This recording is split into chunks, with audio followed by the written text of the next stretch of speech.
Bom demais. Tudo bom, turma? Hoje nós vamos dar sequência aos nossos estudos aí dentro da saúde coletiva, trabalhando um pouquinho mais com as condições da vigilância em saúde. Então, sai dessa Netflix, esquece esse Instagram, tá? Bota esse celular aí para você estudar um pouquinho mais. Pega um papelzinho para você fazer as anotações e bola para frente. Hoje a gente vai falar um pouquinho sobre as condições de vigilância epidemiológica, ou vigilância em saúde, dentro, claro, da estratégia de saúde da família. Ou seja, dentro dessa área da vigilância, serão cuidados, serão ações que vão ser desenvolvidas justamente para se pensar no que a gente vem falando até agora, do que o SUS representa. Condições de prevenir, condições de promover e até mesmo de acompanhar a situação da população. Ou seja, vigilância em saúde, ela vai trabalhar com as ações preventivas, dentro das características das patologias, vai trabalhar com as promoções em saúde, para orientar a população adequadamente, e, claro, vai trazer aí uma condição de acompanhar melhor a população, acompanhar no cenário atual. E nessas ações de vigilância, nós temos a base inicial dos cuidados, o século XVII para o século XVIII, em média, trabalhando com o que na época era o que eles podiam fazer e o que hoje, se a gente for considerar 2020, olha só, estou falando do século 17 e 18 e nós já estamos no século 21. Considerando isso, nós temos aí algumas ações que estão acontecendo hoje com o Covid-19, o SARS-CoV-2, tá, relacionado diretamente ao que já aconteceu. Tanto é que eu coloquei um materialzinho legal aí para vocês continuarem estudando, baseado nesses conceitos históricos de ações. As principais práticas da época, da antiguidade, quando se pensou em vigilância e saúde, em acompanhar, era realizar aqui, ó, isolamento e quarentena. Era trabalhar isolando aí as pessoas que estavam doentes, seja uma única pessoa, seja um grupo familiar, ou seja um contingente maior, tem uma cidade. E quarentena, na época, pensava-se na quarentena realmente com 40 dias. Hoje não, hoje quando se fala em quarentena é um período de tempo no qual as pessoas vão ficar isoladas. Esse período de tempo é variável, de acordo com as condições de vigilância epidemiológica, de acordo com o que ela julga adequado para o momento da população. Esses cuidados foram importantes que eles começaram aí no final da Idade Média, se consolidando aí no século XVII, do século XVIII para cá. Dentro disso, a vigilância foi marcada por práticas compulsórias e até punitivas, ou seja, tinha que fazer. Aí se não fizesse, punição.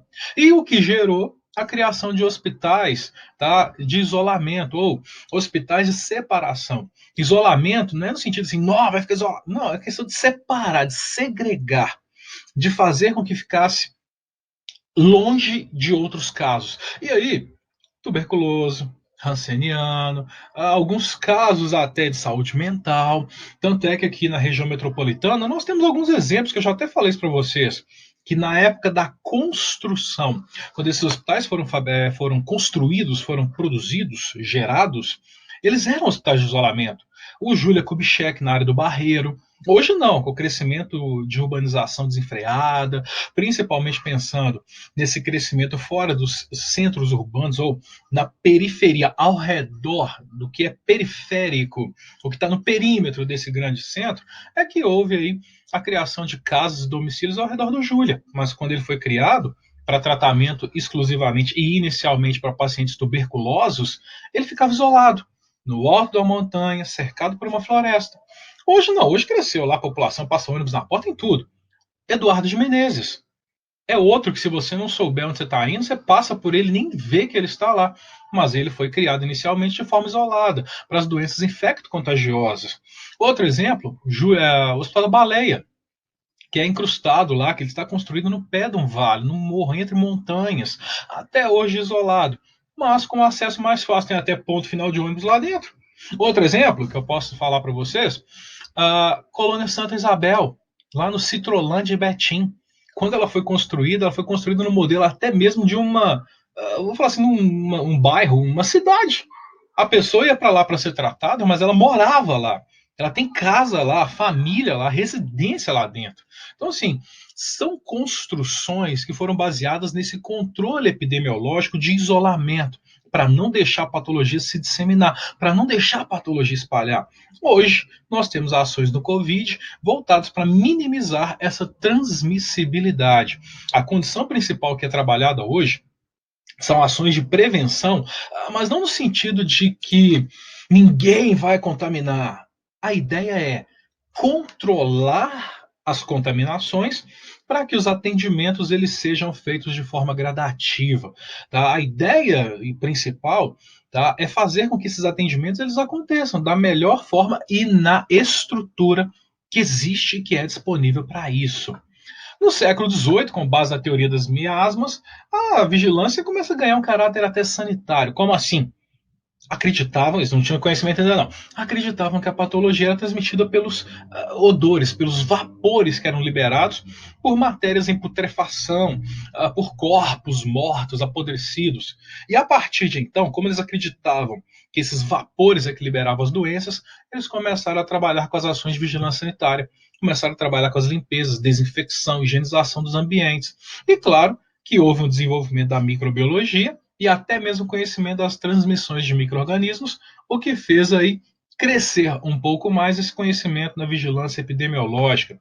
Houve uma evolução grande, não durante essa fase inicial do século, mas depois da Segunda Guerra Mundial, quando começou aí a Guerra Fria. Os Estados Unidos, pensando nessas condições de vigilância epidemiológica, cria o CDC, Centro de Controle e Prevenção de Doenças, na cidade de Atlanta, no estado da Geórgia. E essa criação foi em 1950, 51. Logicamente que ele passou a trabalhar com as condições de conhecer a doença e transitar a informação, o conhecimento. Tá? É um centro de controle e prevenção de doenças, ou seja, não é um hospital geral. O CDC é um centro de informação. É um centro de conhecimento, aquele que vai dar base, que vai ter conhecimento do que vai fazer e, principalmente, disseminar essas informações. Acesse o site cdc.gov, você vai ter muita informação legal sobre o Covid. Você vai ter muita informação bacana que às vezes aqui não fala. Eles estão falando aí que Brasil está chegando, os números de casos estão aumentando. Olha lá nos Estados Unidos. Pega lá no CDC, você vai ver que tem mais de 1 milhão de casos confirmados, mais de 65 mil mortos. Isso está lá no site do CDC, basta você acessar. Na década de 60, essa vigilância passou a ser chamada epidemiológica e, claro, começou a trabalhar aí com as ações de prevenção e controle das doenças. Ela objetiva, claro, uma análise permanente da situação de saúde da população, uma avaliação constante, observar, avaliar, controlar, e é dentro da estratégia de saúde da família, ou seja, ela vai controlar a população é naquele bairro, naquela área onde ela atua. Ela não vai trabalhar, por exemplo, a vigilância só Brasil. Vamos controlar no Brasil inteiro. Naquela área, naquela situação. Lembra do que a gente viu lá na aula de coronavírus? Endemia, naquele grupinho. Mas pode ter surto? Pode. A vigilância controla isso, ela vai estar sabendo. Mas pode ter uma epidemia? Pode, a vigilância vai estar dentro. Mas é uma pandemia? A vigilância está dentro. Então ela trabalha com esses pontos de desenvolvimento patológico dentro da população, determinando o risco, ajudando a controlar as ações, fazendo com que haja aí um atendimento às necessidades do território, garantindo aí que o atendimento ele seja integral à população em todo aspecto. Vai compor, vai trabalhar com promoção, prevenção, vai realizar controle das doenças e os agravos dentro da população na qual está escrito a estratégia de saúde da família. Vai incluir doenças transmissíveis, um controle direto sobre elas, as não transmissíveis, também ela vai trabalhar, tá, com essas ações não transmissíveis, grupos de apoio, orientação. A gente pode brincar, pode falar da hipertensão, diabetes, vai fazer grupo de controle, grupo de intervenções, orientação à população, vai trabalhar com as situações de saúde em geral, como está acontecendo agora com o Covid. Vigilância está em cima ali, tentando controlar o máximo possível. Vigilância sanitária, as ações de higienização do ambiente, do local onde se encontram, a saúde do trabalhador e, claro, as condições do ambiente. Todas elas voltadas, focando nas áreas, nos territórios de ação.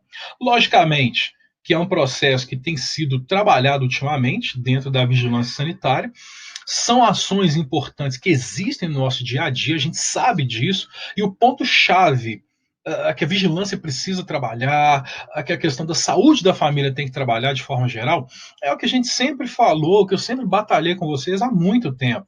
Conhecimento. Mas não só o conhecimento, não é só o saber, mas é o praticar o que se sabe. Ah, eu tenho conhecimento, então tem que pôr em ação. Ah, eu tenho conhecimento, eu sei. Coloca em ação, executa. Tanto é que a gente pode observar aí, corona está espalhando, tem notícia, tem informação, mas ainda assim a gente trabalha com esses grupos de pessoas que ainda não acreditam. Aqui no grande centro urbano, aqui nessa área da região metropolitana, próxima à área central, tem uma preocupação muito grande, até mesmo por questões governamentais da política. A gente vê isso. Mas se você tiver chance, com cuidado, vai para as áreas mais afastadas, para cidades mais afastadas, não um pulinho no interior, como a gente poderia dizer, fora desse centro urbano, dessa área. Parece que a população não acredita. Parece que a população acha que isso não existe. E as pessoas não estão tomando os devidos cuidados. Então, assim, são condições que acontecem. Agora, o conhecimento ele precisa de ser praticado. Daqui a pouquinho a gente volta e aí nós vamos falar sobre o cenário do Brasil dentro dessas condições de vigilância para a nossa aula de vigilância na estratégia de saúde da família. Não sai daí, é só um pouquinho, daqui a pouco a gente volta.